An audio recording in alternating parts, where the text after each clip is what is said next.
Welcome to Van Live, where we share our favorite slice of van life, the community of kooks that we meet on the road. We have one of our favorite kooks, Lynn Sweet. She's an artist on the road, and she just really kills it. She hustles it out there. I think the only way that she makes money is through her art. So this is going to be a super inspiring talk to see how you guys can make it out on the road. Yeah, and also, if you haven't yet, subscribe to the Van Kooks YouTube channel. Also, we got a podcast now on Apple Music and Spotify, so go find that and give us a subscribe, and we would love to have a review. Also, Facebook, like us on Facebook. Oh yeah, the podcast name is Three Lefts Make a Right. Oh yeah. Three Lefts Make a Right by the Van Kooks is the podcast. So go check that out, subscribe, give us a rating. And without further ado, we will bring on our guest, Lynn Sweet Art. Hello. Woo! I love this greenery that you have around you. Thank you. I'll have to spice it up a little. How are you guys? Good. How are you? Are you staying warm in Colorado? I'm good. Yeah, it's snowstorming everywhere but here. So it's kind of, well, where I am specifically. Weird. So it's actually pretty warm. Yeah, it snowed in Denver. It's like -2 in Denver and like 30 degrees where I am. So oh, pretty wow. warm. Yeah, Nice. Yeah. Nice pocket. We're getting so much snow down here in Mexico, or New Mexico. Yeah. Yeah, it's crazy everywhere. Texas, like Portland, Seattle, and I'm like literally in the mountains. And the top of the mountain's getting snow, but I'm in a valley, and it's staying warm, which I'm happy about. Yeah, nice. Do you have a heater in your van? I actually just bought EcoFlow 500, my first battery, after being on the road for 5 years. Yes, fancy.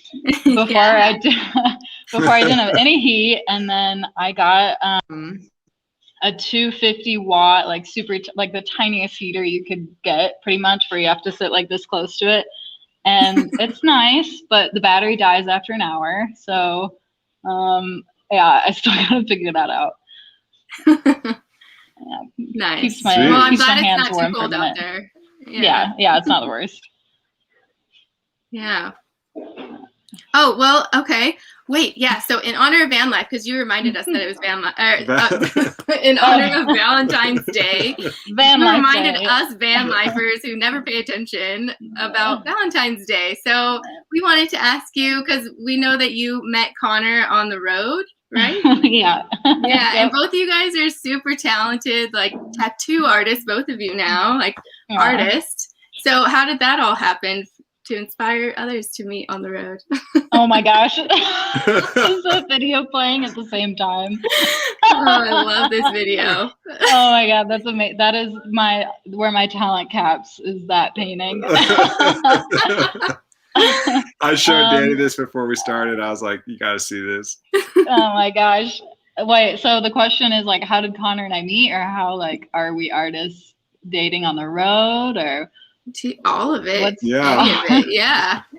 How did you meet? I guess we'll get into. We met, I had been living in a van for about 9 months, and I was just driving around the West, like Colorado, on my way to California. And a girl through Instagram interviewed me about being an artist on the road. Her name was Jane, Rock Meets Soil. She was doing kind of like what you guys do, like interviewing people on the road. And she was like, hey, I live in this small town in Colorado. You should come through, have a beer, like, let's hang out for a day. And I was like, sure, of course, love meeting up with people. So I met up with her, was going to go to like Sacramento the next day. And she introduced me to Connor, my now boyfriend, the day before I left, and was like, oh, you guys should meet. Like, he's an artist too, and does van life and all this stuff. And I was like, whatever, sure, gonna be some weirdo. And I ended up staying for 2 weeks in Carbondale, and then I left and kept traveling, and then he visited me on the road, and then I came back and visited him, and 4 years later, and we're still together and both still live in our own vans. We have 2 vans because we don't want to compile all our stuff into one van. Props to you guys and all couples that do that. Yeah, we're jealous of you guys. Yeah, it's really nice. I have a lot of stuff. and knickknacks that he does not particularly like. So it's good. It's good to have separate Yeah. space. I also travel more than him. He stays here in this mountain town, and I'll go off and travel for artwork gigs and stuff around the country, murals, stuff like that. And then I'll come back and yeah, we'll hang out. And yeah, go on adventures together, and then I'll go work and all over the place. We make it work. Yeah, that's awesome. I know you guys went, where did you guys go? Was it during Corona or before to go mountain climbing? Somewhere really rad? Yeah, so that was actually in March of last year. We went to Puerto Chico to go rock climbing for 2 weeks. And it was before COVID, like right when COVID was happening. We didn't know COVID was a thing. And while we were in Mexico, we started hearing the news and there started being shutdowns. And we were like, maybe we should just stay in Mexico until it calms down, not knowing how long all of this would be happening for. Very naive at the time. And then the Mexico border was going to get shut down and California border was getting shut down. And we flew back to LA like the day California shut down and like literally said, you know, you can't travel across state lines and like stay home and all that stuff. So it was like our last paradise vacation before all of this, but yeah, it was really great. Yeah. Whoa, I didn't know that you guys got caught up like that. Yeah, almost got stuck, huh? Yeah, I was like, let's get stuck. I'm okay Yeah, with it. it looks so awesome. My gosh. I saw you guys were out there and I was like, where? I thought you were in like France or something. Yeah, it looks so awesome. It's crazy. It's like definitely, I would say, world-class rock climbing and just so beautiful. The hostels are so great, cheap, amazing tacos, margaritas. It was great. And then we came back to COVID. Yeah, there it is. What was it called again? That's not even it. That's Frisco, Colorado. Oh, okay. I was trying to find it in here. Yeah, if you go down, you passed one of the photos. I think I posted a photo of it recently too. Oh, here? No, that's also Frisco. Frisco's really beautiful too. Frisco, Colorado. That is nice sticker. Is that kind of by Breckenridge? Yeah. Yeah, kind of. Keystone, Breckenridge, a little bit, all those mountain towns. That one was called the Royal Flush. It's a 22 pitch mountain. Yeah, keep going down. 22 pitch. Oh no, keep going down maybe? No. Yeah, it was like a year ago, so it was a while ago. No, maybe you passed it. I don't know. Oh man, you get active on Instagram. Yeah, you've been crushing it. I have like 4 pictures since my last. Well, as you can see, Lynn is very talented. She's rock climbing. She's got awesome, amazing artwork, as well as Connor, very talented van life couple. So you guys are interested in some cool ass art that you've probably never seen anything like. These two, definitely. Ooh. If you like the weird stuff. Yeah. Weird in a good way, though. Oh, yeah. So I guess we'll get into it now. We've seen you working on the new medium out there, humans. Yeah. So how did that all start? So I had, if we like kind of go back to the beginning, I've been selling like my paintings and things and commissions and stickers and prints. I put my art on climbing bags and tapestries and all this stuff while I was living in the van, traveling. And I would travel to art shows and festivals and just constantly on the move, selling my work to people on the road and also through my website and Instagram. But when COVID happened, we have been in one town. We haven't really traveled that much this last year. And I have always had an interest in learning how to tattoo, but it just hasn't really come up to learn. And yeah, I think COVID kind of like pushed that pressure to do it. And Connor and his partner, tattoo partner, Brett, are both mentoring me and my fellow artist friend, Heather, as tattoo apprentices, which we started in October of last year. And so, yeah, we're a lot more stationed in one place. So I'm able to like focus on being in one place, making appointments, really diving in and learning. Because it's definitely hard to learn how to tattoo when you're on the move all the time and don't have a mentor and things. So yeah, it kind of worked out. Yeah. How many new tattoos have you given yourself since it all began? Not too many. I think only 2. And then my friend, and then my friend Heather's tattooed me twice. Yeah, I think twice. So I've gotten just 4 new ones between her and I. But yeah, it's definitely. This one's funny. The alpaca bowl. I know. I was so excited he wanted that. That's awesome. That's for you out there, Dave, if you're still here.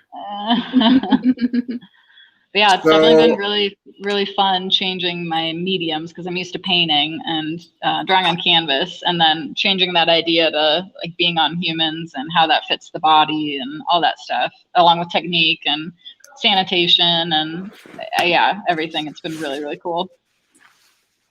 Yeah, that has to be completely different with all the sanitation and just like everything that you need.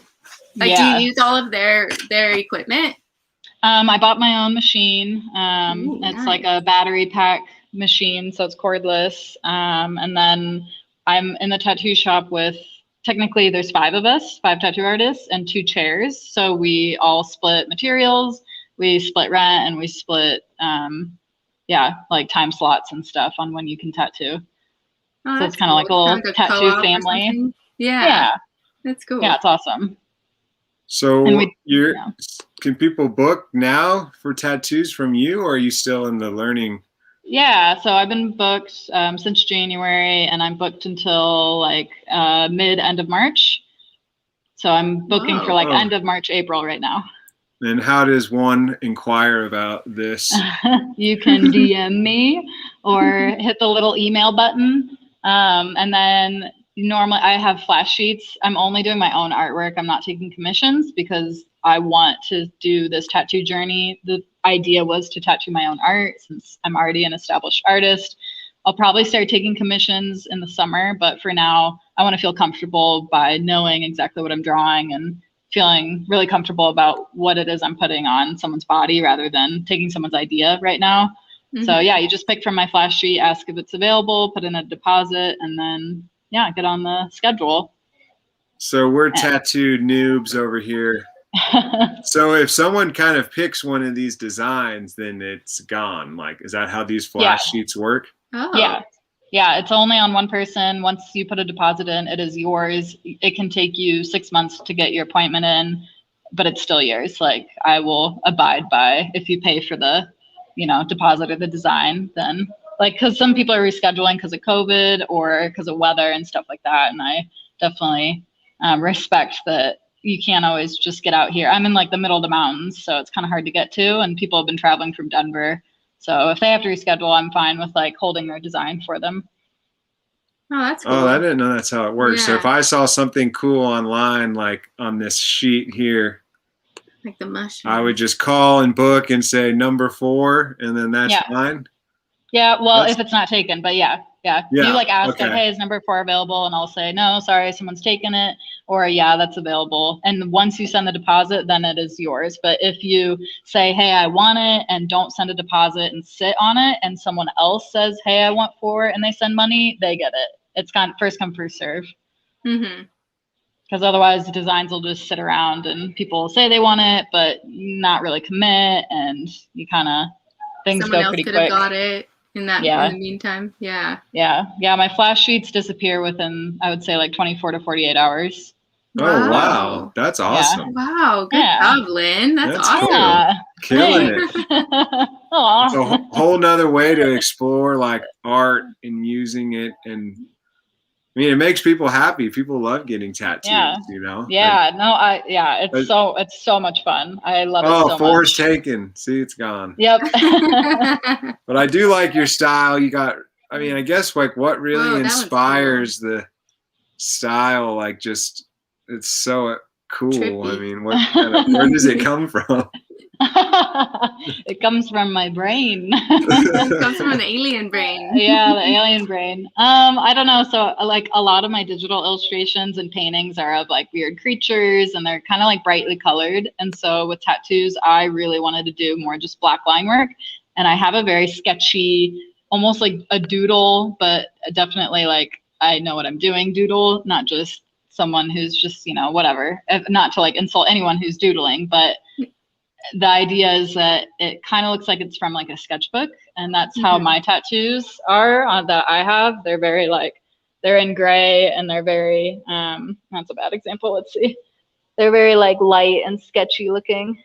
Oh yeah, like no color, just the black Yeah, and and just But very that's like a thing these days, I've noticed. yeah. It's not neo. I think not neo traditional, but it's definitely like a more modern look. Because this like very pen delicate, tiny lines, a lot of like almost like cross hatching and sketching and stuff like that. I just find it so interesting that tattoos can look like someone drew it on with a pen, and yet it's permanent. Like your skin is literally a sketchbook. So that's Yeah. kind of the idea I'm going for. So where does one find the flash art? Do you have it like on a website or just on the... I'm kind of working on a better system right now. I post them on my stories.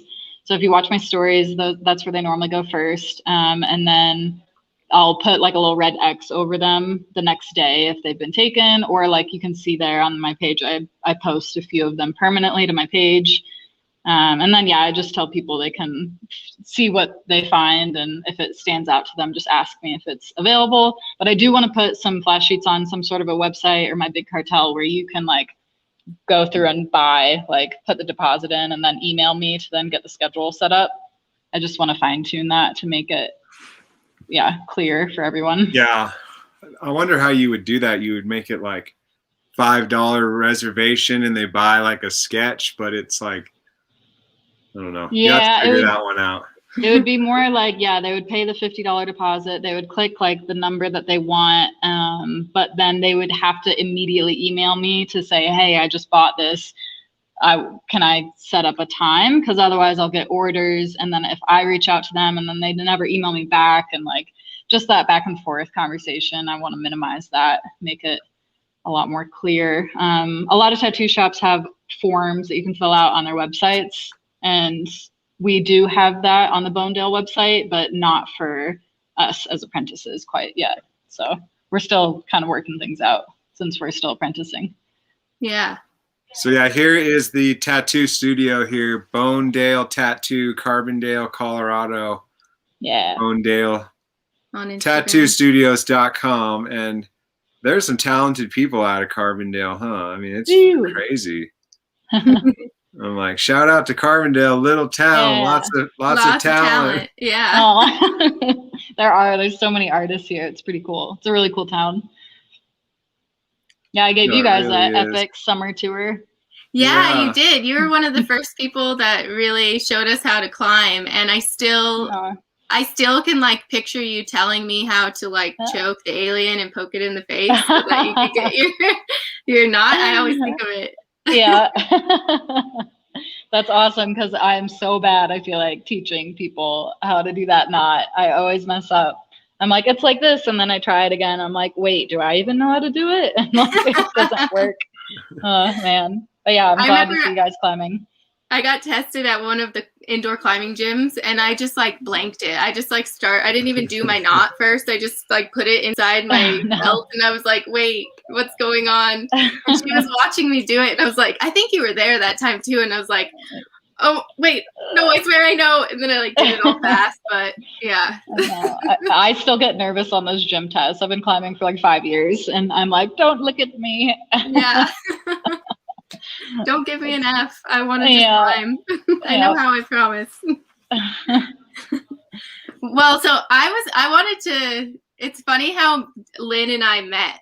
Like we mutually followed each other on Instagram, and you were super inspiring to us while we were in New Zealand. We were like, oh, this other girl like van lives and stays for free in America. Like we should go back to America and do it. So like you were a super huge inspiration to us coming back and continuing van life here in America.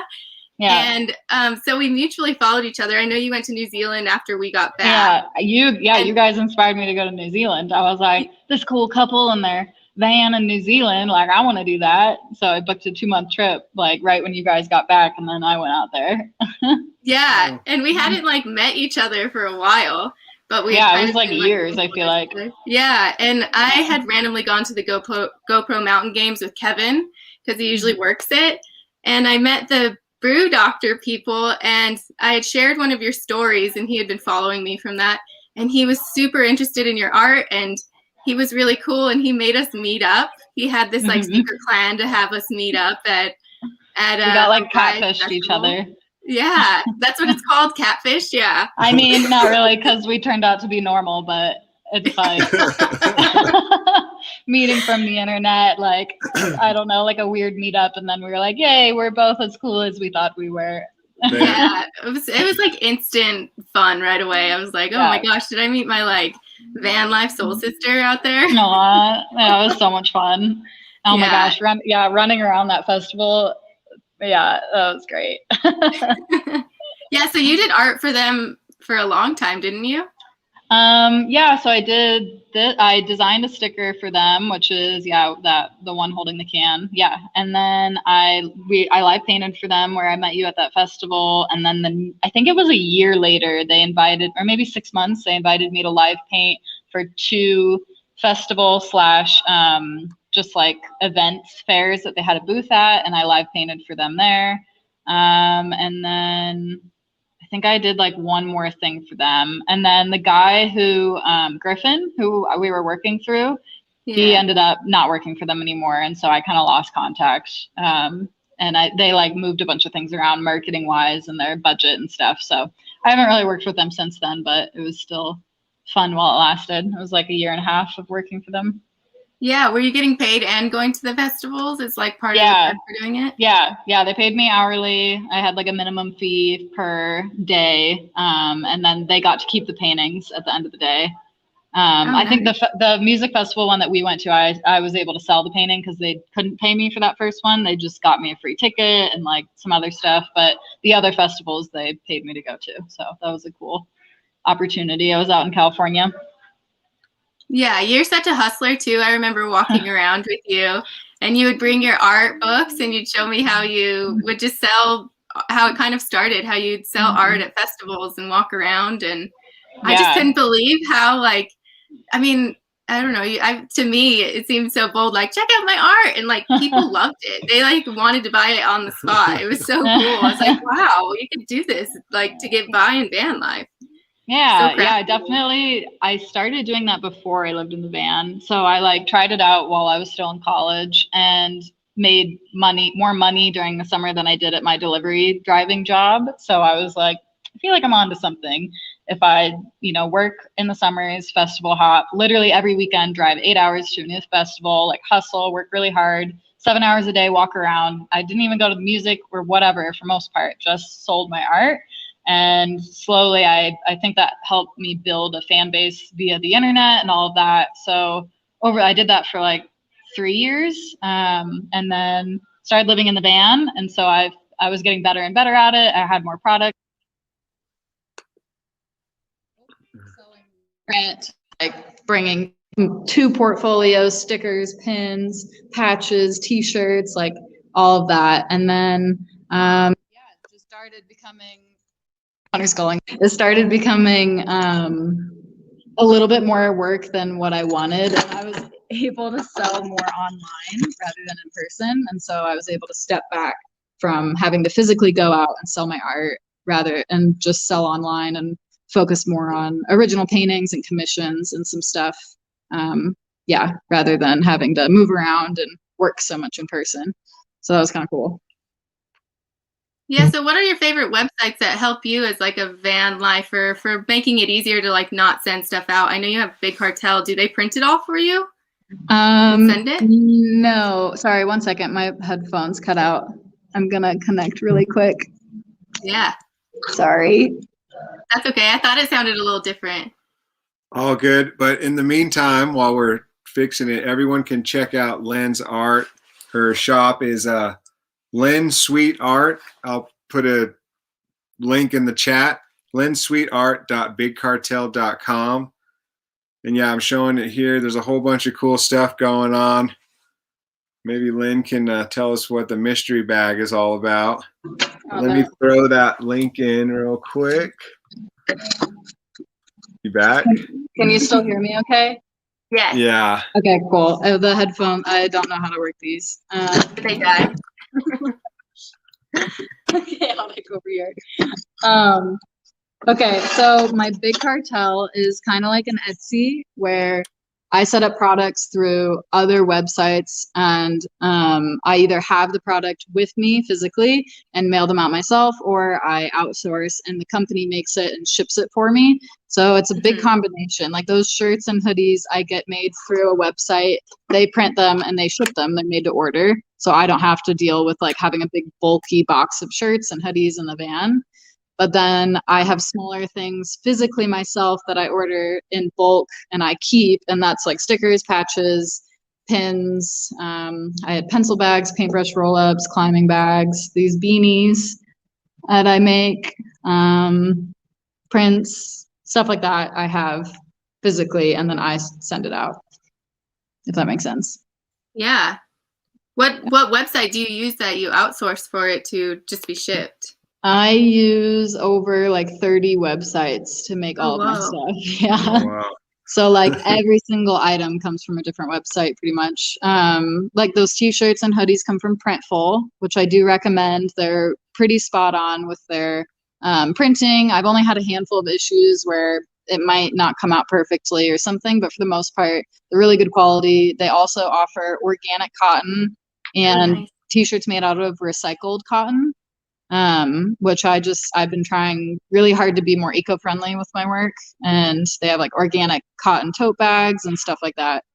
And then these beanies I buy in bulk through a different website. My patches I get through the studio. Stickers is through Sticker Mule. I really like Sticker Mule. My climbing bags are made through Static Climbing. They are sold in REI. It's a brand based in Southern California. And then my yoga mats are made through Big Raven Yoga. What are they? Big Raven Yoga is the company name. Dude, these yoga mats are pretty cool. I know. I'm in the market for a new one. They're so like such nice quality. Like holding it up is kind of hard to do. They're so heavy. They're like such good quality. Oh, I'm okay, really happy cool. with them. Yeah. Look at that color on there. Yeah, and so those are made to order as well. Like it takes 2 weeks to receive because they make them per order, which is really nice. And those are also biodegradable and made out of recycled materials. Whoa, biodegradable. Yeah. That's amazing. Yeah, and I then know I want one of your Kula cloths too. Yeah, and then I work with Kula Cloth, which is an Epic company. I'm coming out with one new design in March, or I think next month it should come out. And then I have a sloth hiker one that came out last year, and they're restocking that. That should come out in March as well. Yeah, we tried to get some in there. I tried to get the sloths driving on a rainbow in their van. Oh, the van. Yeah, that was a limited edition with Van Life Diaries that sold out. Okay. Yeah, I emailed them. They said email us. We might have one laying around. And I emailed them and like, sorry, we looked twice and we didn't find any. I mean, you show up to the yoga studio with You have some? I have one. Oh, I'll buy it. No, I'll buy it right now. Yeah, sold. All right, guys. See, look, Lynn's products. It's like crack. We just gotta have it. I know it's great. I am slowing down this year on products because I went kind of crazy last year. But it was really fun. I enjoyed making all that stuff, and all of it's like very functional for van lifers, like beanies, yoga mats. They're all things that you would use, but just really good quality. Yeah. And if you're going to have just one, you might as well have the coolest one. Yeah. If you're you show up to the yoga studio with some of these mats. Yeah. They're pretty great. I love the snail one. I know the snail one with the moons is the super snail cool. is really cool drawing too. I know. I love all your colors. It's amazing. It was amazing to watch you paint the vans too, just so fast. And then like we saw Neil like on the road last summer, we looked at his paintings. I know, we just stare hours. at that lion. It's like, you know, like the Uncle Sam thing where it like points at you and it's like always like pointing at you. It's kind of like that. The tiger's like always like looking at you. Yeah. You might be able to find that in there. I think it's lower. See, and even at Descend on Bend, you were hustling, drawing, or painting stuff on people's the whole time. I feel like you were working. I know, like you made money at Descend on Bend. I know, it's kind of bad. I'm a secret workaholic sometimes.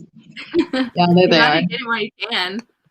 Yeah, I think that's the thing though that I did step away from painting at festivals and stuff because I did feel like the times that I should be relaxing and having fun, I turned into a work opportunity, which was really great, but it also definitely became pretty draining.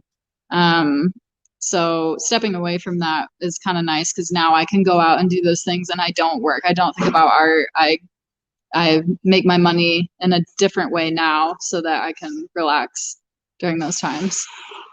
Yeah. So everyone out there that wants a very unique van here, if you catch Lynn and she's not booked up with Taking tattoos, maybe you can convince. What was the story on this van? Was that photoshopped or is that really something you did? Because I thought that was yeah, awesome. that's photoshopped. I wish. Okay. I was like, I want that. Like, what's up with that one? I was trying to convince, and I emailed a handful of van companies that do vinyl wraps. Oh, yeah. Yeah. And I reached out to a few to see if I could work for them, and none of them got back to me. So That's awesome. For all the hustling and success I have, there is just the same amount of unanswered emails, people denying me, saying no, not getting the project. So it definitely looks like getting all of it and killing it, but there's like 60% of it is being denied and just never hearing back from companies and stuff. So I definitely reach out to a lot of people when I work with these companies to like then find that one that wants to work. I know you do a lot of murals at like restaurants and stuff. Like, how do you get a hold of those people? Do you just go in and be like, hey, I'll paint you a mural? And so a few approaches I've done is I'll go into a restaurant or a cafe and I'll notice that they have really empty walls. And I personally think it would look better with a mural. And so I'll take a photo and while I'm having coffee or eating, I'll do a mock-up of what the mural would look like. And then I ask for the manager and I just say, hey, is your manager in? I'm an artist. I just, want to talk to them about an art opportunity. And normally they're like, oh yeah, he's in the back or she's in the back. And then I just talk to them, show them the idea, ask if they're interested. Most of the time they get offended that I tell them their walls need paint. They're like, what do you mean my walls need paint? I'm like, I'm an artist, like I have a good eye for this and I think it would draw customers in. Like a lot of the murals I want to do are photo opportunities for customers to like take photos by and stuff like that. And I've actually been denied quite a bit and I think it's just because they just can't envision it and they don't want to. They don't see the benefit probably. They don't know that it's going to be like Instagram worthy and free advertisement. Yeah, so it's a hit or miss, but then the ones that I have gotten are, people who are just super excited about it. And those are the people I want to work for, are the ones that are like, hell yeah, I want you to paint my wall, paint whatever you want. I love your, stuff like that. Yeah. Yeah, but for everyone out there, success doesn't come easy, and you're out there selling. And if you're making 40% of your, converting 40% of your sales, you're doing a pretty good job. So. Yeah, right. I know. I always try and like remind artists that it's a classic thing. Like you're gonna get denied and told no 100 times before you're told yes. But that makes being told yes that much sweeter and better. And that means that person is actually excited about your work. And you don't want to take those jobs where they're like pressured to take it and like kind of like weird about it or try and lowball you on how to get paid and all of that. Like that's not a good project. You want to, it's hard to pick and choose because obviously if you need to put food on your table, you will take a project that sucks. But once you start doing it more and more, you can kind of be a little bit more picky and really just choose those projects that people are really excited about. Yeah. You want the stoke to be equally as high with them. Yeah, like that one. That one was really fun. That one's awesome. It's in a sushi restaurant, which is kind of sad because you're like eating octopus over the octopus. It's perfect though for a sushi restaurant. Even just browsing your Instagram just shows, you are just getting after it like nonstop. And like, that's what you have to do, right? To kind of make it and do what you love. It's incredible. I look at all these drawings and art and things you've done. I'm like, what have I done? It makes me kind of feel like I haven't done much lately. Express yourself. So maybe I need to figure it out. Yeah, it's definitely a good it's a good outlet. It's definitely stressful and like can be hard. And I've got weeks, I had a couple months where I had artist block and didn't want to create anything and was nervous about my income. And yeah, I just kind of waited it out. And then the tattoo apprenticeship came along right at the end of that. And so that like sparked something else.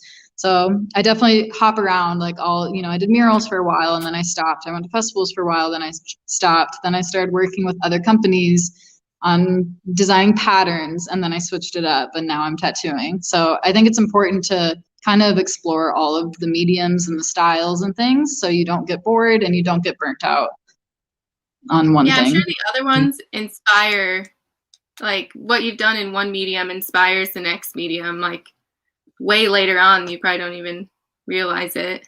Oh yeah. Yeah, like I had no idea I would be designing pea cloths and like climbing bags. Like the last thing I expected was to be like making a living off pea cloths.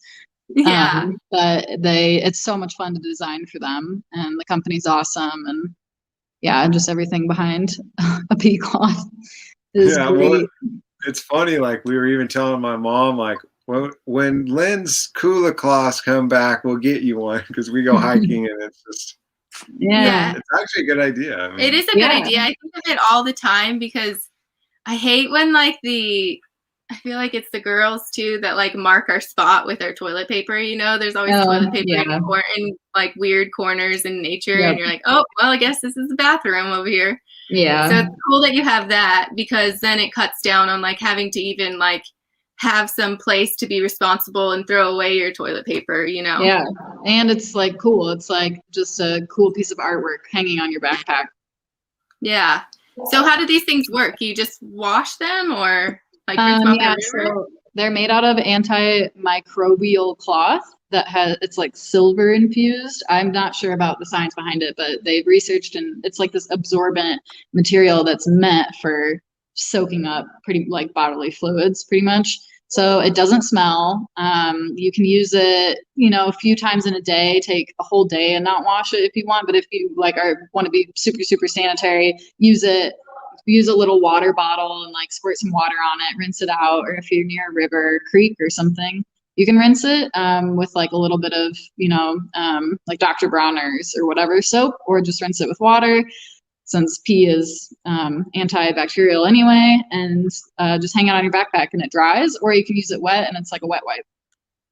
Oh, nice. Yeah, and for everyone that's not watching and listening in, this is basically a reusable pea cloth. Pea cloth, which helps the ladies go number one outdoors. So like a lot of backpackers use like handkerchiefs, bandanas, or just like an old piece of cloth.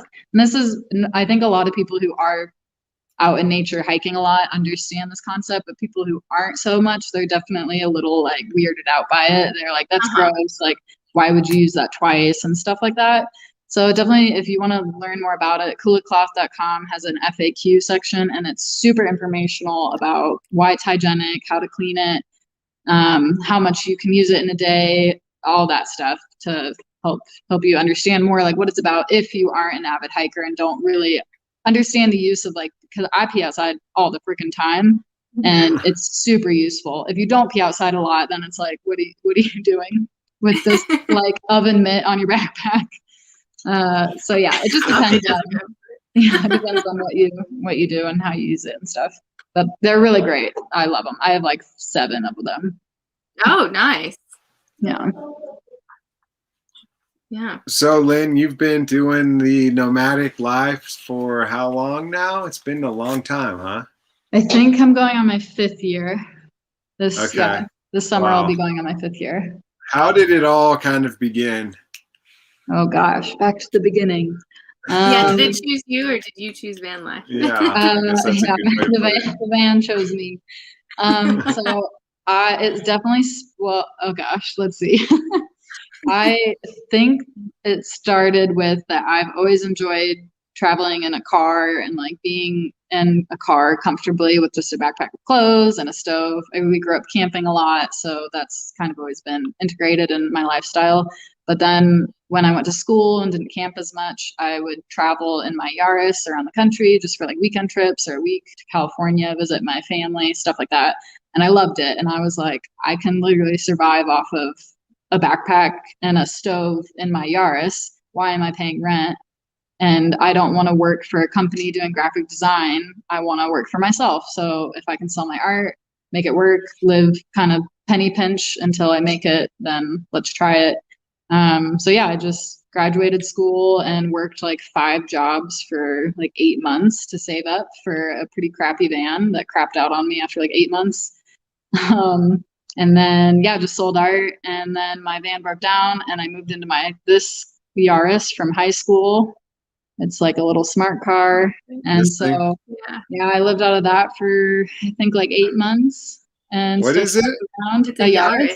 Oh, okay. Yaris. That's right. Yeah. So I just kept 8 moving. months. Yeah. Wow. I didn't have enough money to put like a down payment on an apartment or anything. So it was kind of like, I do this or I move home, and I don't want to move home. So I just threw everything in the back of the Yaris and kept traveling, kept going to festivals, kept selling my art. And then I went to New Zealand for 2 months and lived in a minivan. And then when I came back really broke, like $30 in my bank account. Oh, man. And so I picked up 2 server jobs. I was a waitress and a banquet server on top of selling art. And I did that for 6 months, maybe a year, until I could pay off the van I have now. So yeah, it's just been a journey of like kind of going with the flow, doing it until I didn't want to do it, and I just never wanted to not do it. Until this winter, I did, for the first time in 4 years, move into an apartment for like 3 months, because being in the van in the winter sucks. And Yeah. I didn't want to do it during a pandemic. So I lived in an apartment for 3 months, and then we just moved back into the vans like a week ago. Oh, nice. Wow. So you had apartment life with showers and everything like It that. was so bougie. I know. I'm always like, we're back at Danny's parents' house for a little bit, and it's like the shower is one thing. I don't utilize the shower that much, but the other thing is like the kitchen sink. The kitchen, yeah. I love cooking, and I know you guys do too. So having a fridge and not having to worry about my yogurt going bad was really nice. Yeah. And I would like smell my water. yogurt after like 2 days, and Connor's like, "What are you doing?" I'm like, "I guess yogurt can stay for like 2 weeks in the fridge. Is this a thing?" You've I never only had have to a eat fridge, everything huh? in like 3 days. Wow. Yeah. Yaris life for 8 months. I mean, That's pretty hard. for everyone listening, that's pretty impressive. Like, if you haven't ever experienced car life, we've done it a little bit. It's intense. You got to take everything out at some points to find that one little thing. God, I know. And then you get into a van and you're like, geez, this is so nice. And then you've been in a van for so many years, and you get in a house and you're like, hot water, like shower out of the city. I get to walk to a bathroom and pee in water. Yeah, that it was not be honestly freezing.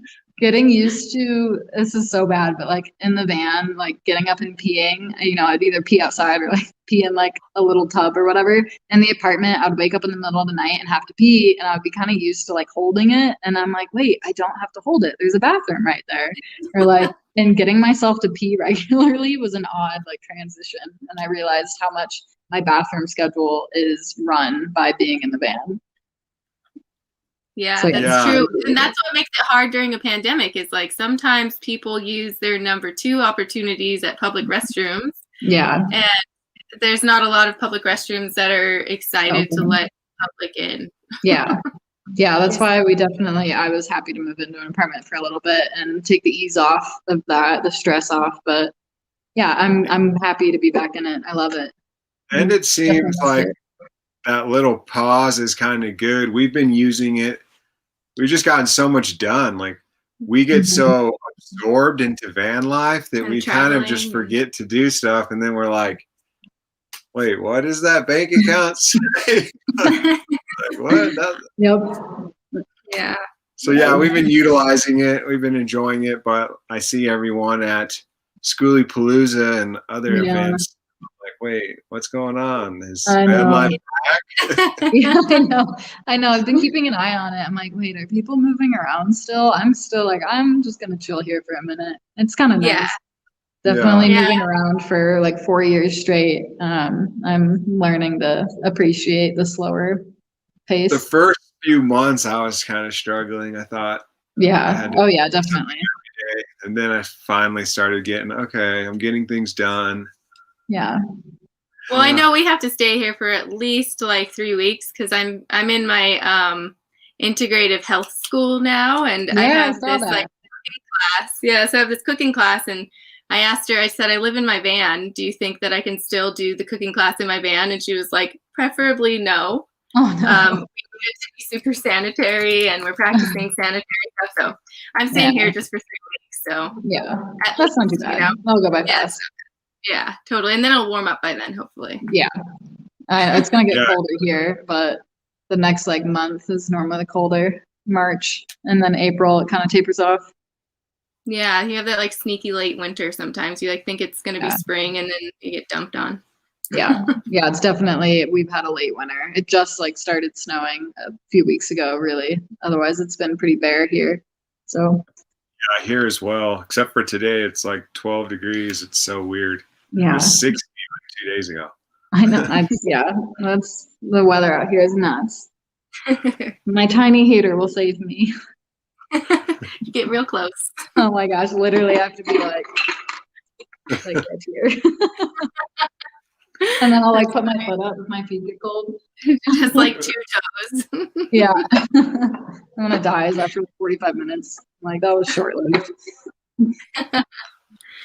So, as an artist, it's pretty tough, like making a living in general, right? Like, do you think since van life has kind of chosen you, that it's also inspired like the type of art that you're able to like create with the freedom to not have rent over your head and just be creative? Yeah, I think so. I think it also pushes you to get creative with how to sell art and also what type of art to sell. So like when I was still in an apartment selling art, I was just selling prints and made stickers and that was it. But when I started living on the road and meeting other people who traveled and wanted to buy my art, they would say, you know, like I want to print, but I don't have anywhere in the van to put it.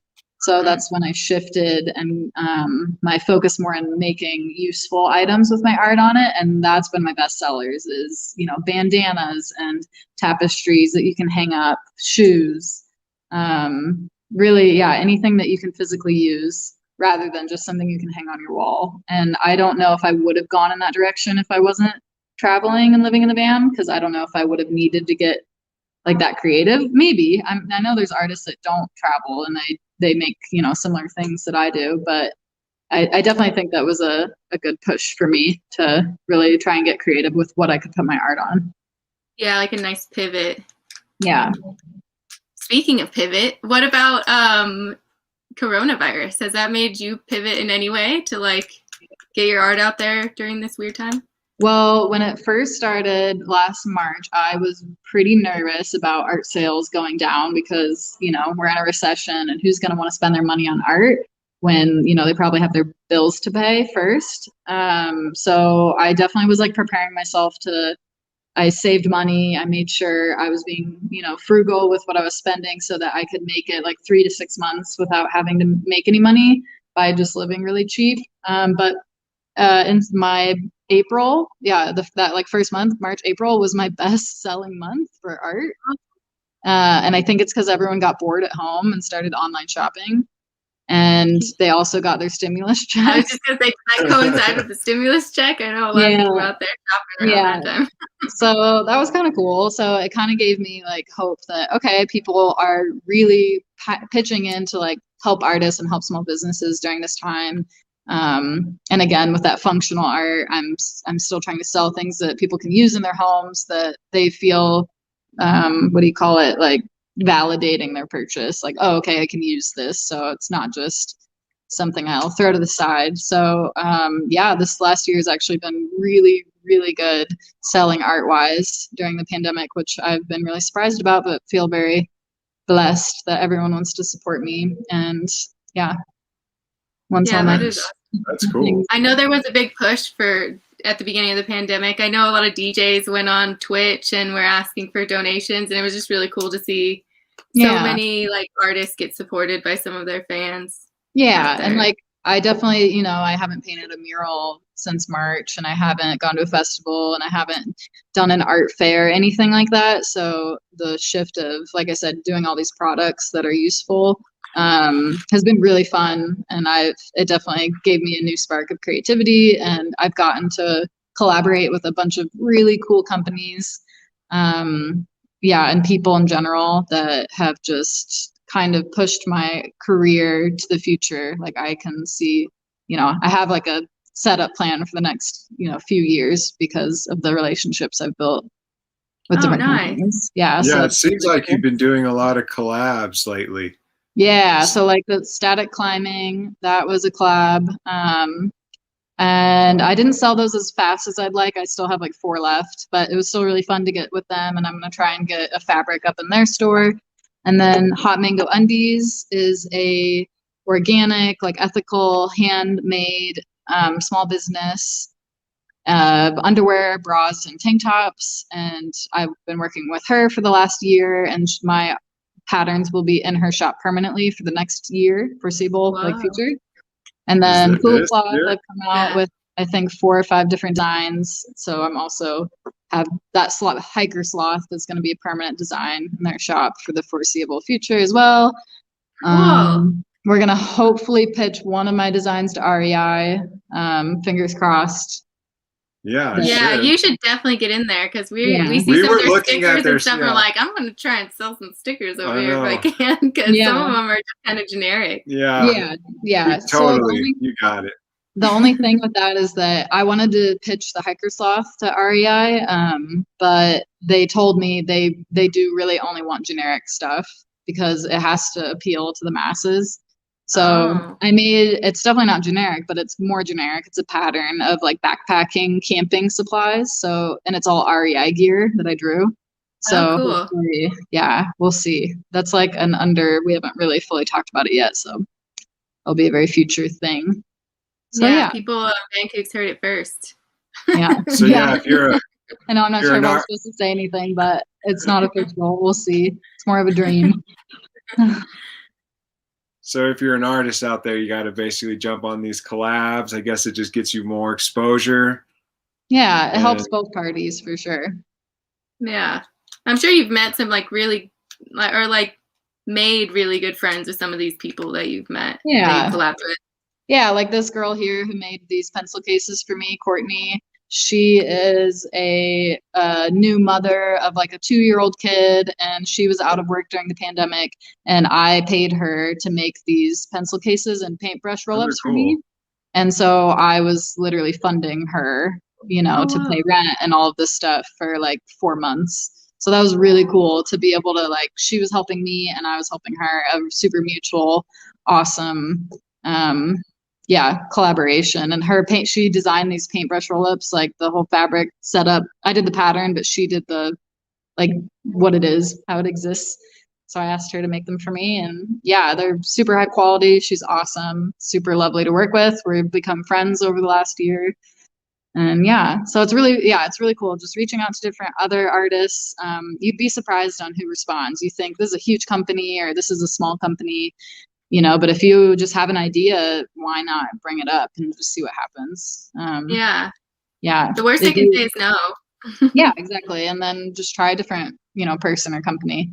So if you think about whatever you want your art on, just Google it, I want my art on beanies. Well, Google a beanie company that does embroidery. Or I went through a company where I print my art on fabric through a company, and then I bought the beanies elsewhere, and then I hand sewed them on. I don't really know how to sew, but I learned, and now I have beanies.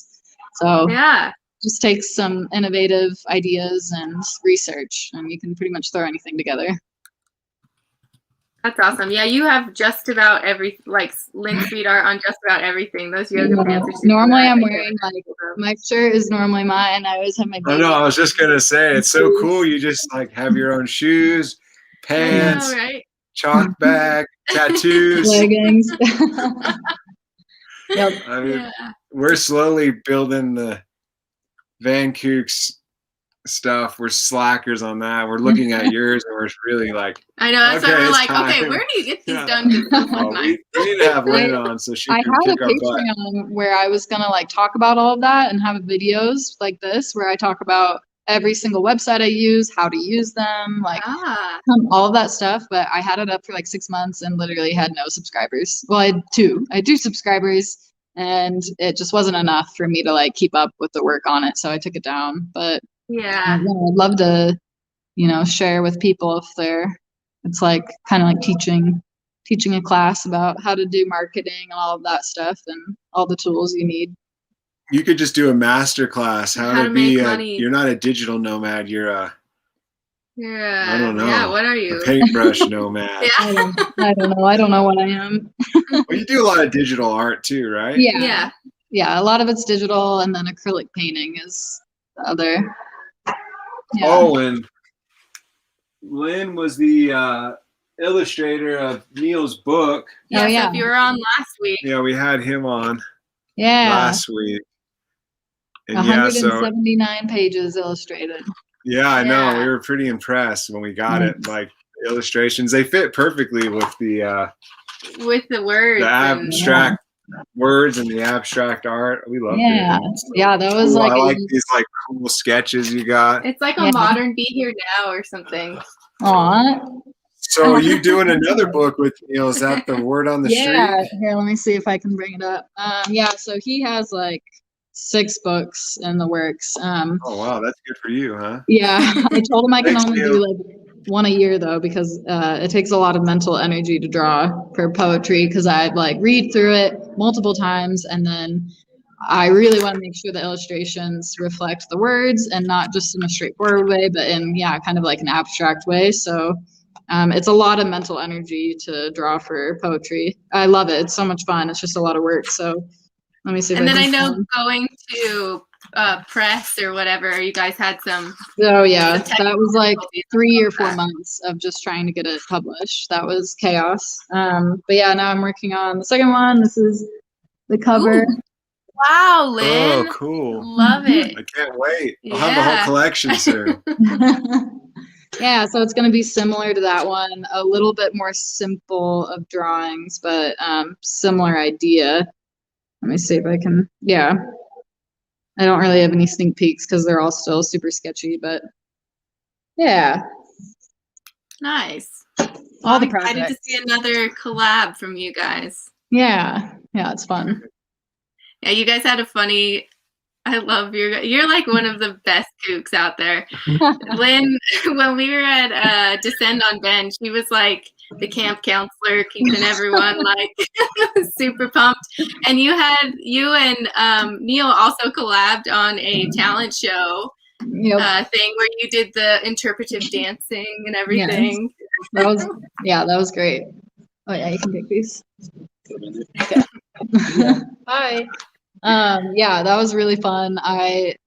That seems like so long ago. That's crazy. Like I know it was over a year ago now, but yeah, it's nuts. Yeah, that was a lot of fun. That's like when I met Neil that summer, and he was reading his poetry, and I just saw a lot of imagery to it, and I was the one that brought up to him that I would love to illustrate a book for him, and then it turned into like this whole 200-page book project, and now there's like 6 more books, and I'm like, oh my gosh, that fruition and something I didn't even expect. So didn't it even start like with you offering to interpretive dance when he was on stage at a van meetup? Yeah, I think it was like he was about to go on stage and read, and I just looked at him and I was like, hey, do you want an interpretive dancer? Like, I think that would be, I think I had heard one of his poems before. I hadn't heard all of them. And so I hadn't heard any of the ones he was going to read. And I was like, I'm just going to improv and interpretive dance to your poems. And I am a very goofy person. And so my dancings are really like goofy.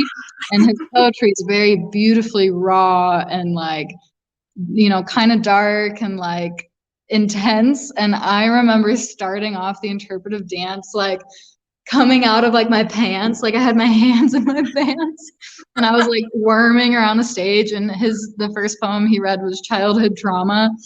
And like right when he said it, and I'm like in the back like this, and I was like, oh my God, I've made a mistake. And like slowly took my arms out into like a dinosaur. I was like, okay, I need to be serious and not like. You need to have some trauma. Oh my God, I felt so bad because it immediately went into such a beautiful but like serious poem, and I'm in the back like, woo. Yeah. Oh man, yeah, you guys didn't even like tell each other what the. No. Oh, I had no idea what the words were. Literally word for word, I was just like making it up. It was chaos. It's called Lynn's trauma. That's so funny. That was great. Oh, I wish I was there for those. I think we were building a van during all that time when everyone was on their van we were caravan. like next year, and then next year there was like COVID. 0 van life meetups. Yeah, I know. It was a break from. It was like gave everyone a break from van life for a little bit. Yeah. Now everyone's back. Yeah, but it was crazy last year. It was so crazy out there because no one could go anywhere else, and like it was crazy. It was fun. It was a cool crazy, but it was amazing to see. Yeah. That many people getting after it. Yeah. Just like Americans had nothing to do, so they would all flock to these parks, and they'd have their car stuffed full of stuff, and they'd set up like 5 tents. It was cool. They're calling it fun employment. Yeah, it was cool to watch. Yes. We were in Montana. There was like 80 people at this river, and the ladies like, it's never been like this. We did like one trip last summer, to Idaho, Wyoming, Montana area, and Oregon, and it was chaos. Most of the places we went, and we were like, this is nuts. Like, this is busier than it normally is, and these are places we go to all the time in the van, and it's never this busy. And then we found some like off-grid, like little camp areas near some rock climbing spots that were a lot more quiet. But we met so many people who had just moved into the van that summer, like during the pandemic. Yeah. And I was like, man, if I thought this was like a new hashtag van life thing last 2 years ago, now it's like blown up even more. It's nuts. Yeah. Now people have the time and like they've been given the opportunity to work online. With their work, which is awesome. So a lot of people are like, all right, I'm doing it. Mm-hmm. You know, like it was like a good push for people.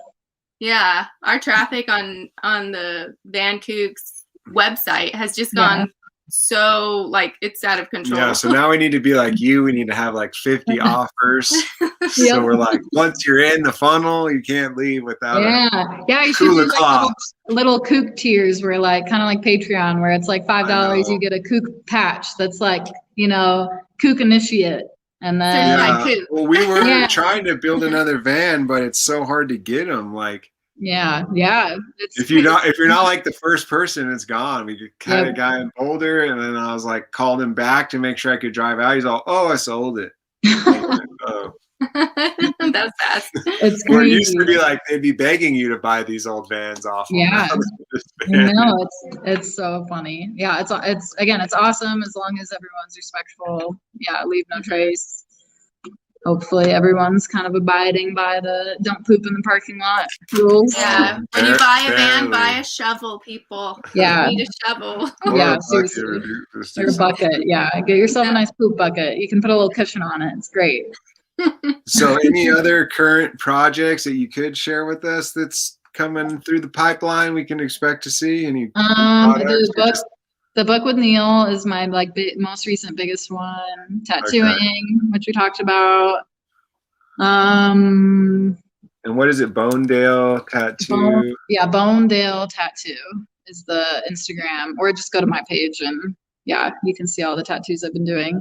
I'm also guest spot in Denver.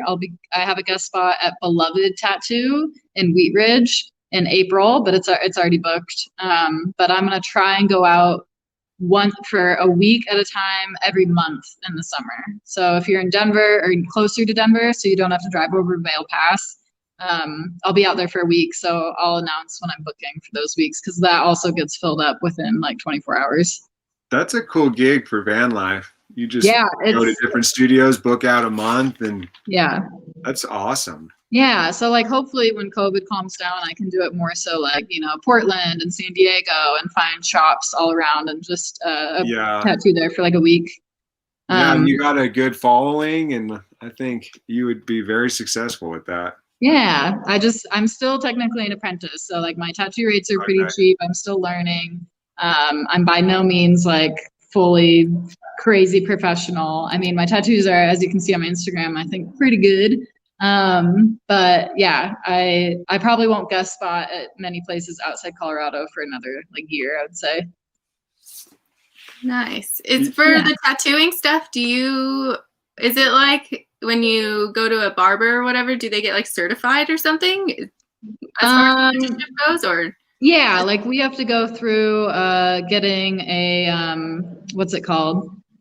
The blood pathogens license. Like you take a test to make sure you understand the sanitary laws and how, you know, Hep C can be passed and Hep B and all of those, and how to be cleanliness in the workplace and wearing biohazard, where to put your biohazard. So there's a whole entire like a month of learning just sanitation alone. Before you even pick up a machine, you're learning how to be 100% sanitary without at least 100% as much as you can. I mean, there's always a 0.1% that something can happen, but whatever you can do to prevent it.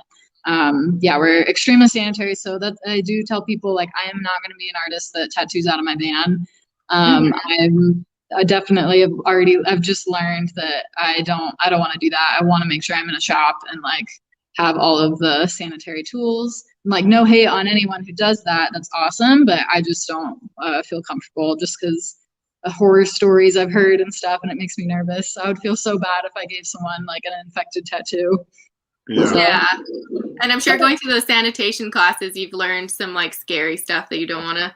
Yeah. So like it's pretty intense. Like if you have your biohazard table with your needles, your machine, your ink, and if I am tattooing someone and I need to grab a napkin from somewhere, these gloves cannot leave that table because technically they're biohazard. I cannot just be like, oh, I only touched the machine, I didn't touch anything else, I can grab that napkin. It's like, no, you have to take your gloves off, grab the napkin with a new pair of gloves, and then go back. So it's like I change my gloves whenever, if I touch anything that is not sanitized, you change your gloves. And yeah, it's very careful about making sure you're getting a clean tattoo. And yeah, so a lot of apprentices, that's the first stuff you learn. Making sure you're real. It sounds like people can get a good deal on a tattoo from you now before it's too late and you're tattooing P. Diddy. Yeah, my March is, I think I have like 5 days left in March, and I'm charging only $80 a tattoo, or $80 an hour roughly, and most of my tattoos only take an hour.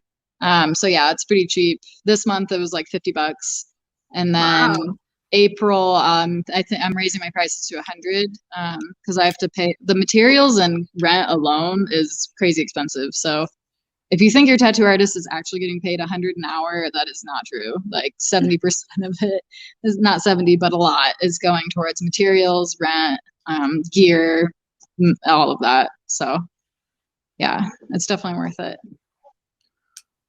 Yeah. Well, that's pretty sweet. I'm stoked you're doing that. And thanks for jumping on today. And where can people find out more about all the cool products we've been showing, and just where to find you online? I would say just my Instagram, Lindshoit. I don't know if you can plug that or like zoom in somewhere. Yeah, I put in the chat. Yeah. So yeah, Lindshoit, my Instagram, and then I have a link in my bio for my shop. And then again, if you want to book a tattoo, I book out like a month in advance, and I book up pretty quick. So if you see something, don't hesitate, because it'll probably be gone in like 2 days. Not always, but just I feel bad when someone is like, oh, I like that, and then 2 days later it's gone. And yeah. So yeah, you can just DM me, email me, beat me if you want to reach me. Is that Kim Possible? And and I was like curious. I Googled what Lindshoit was. I thought it was some type of like wheat product.